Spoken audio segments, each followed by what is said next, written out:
ప్రముఖ choreographer Johnny master నెల్లూరులో పెన్నా నది సమీపంలో పెరిగాడని, అలాంటి వ్యక్తిపై కుట్రపూరిత రాజకీయం జరుగుతోందని ఆయన సన్నిహితులు, బంధువులు ఆరోపిస్తున్నారు.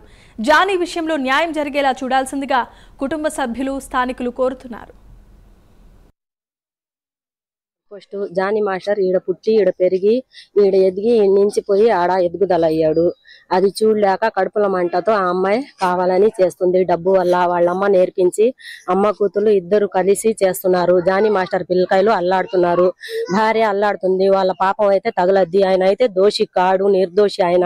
ఇది కావాలని ఒక ఆడపిల్ల మీద ఒక చెయ్యి వేయాలంటే ఆడపిల్ల కూడా ఒప్పుకుంటేనే వేస్తారు. వాళ్ళిద్దరిని దోషించండి. ఒక్కడే చేశాడు, ఈ అమ్మాయి చేయలేదు అంటే మటుకు అది ఏ ఆడదైనా గాని ఆ మొగోడు ఇది చేస్తేనే ఆ మొగోడు కూడా తాకుతాడు, గాని కావాలని అయితే చేయడు. ఆయన అయితే దోషి, నిర్దోషి అయితే కాడు. దోషి కాడు, నిర్దోషి జానీ మాస్టరు. ఇది కావాలని అమ్మ కూతుళ్ళు చేస్తున్నారు. Ahmednagar check post.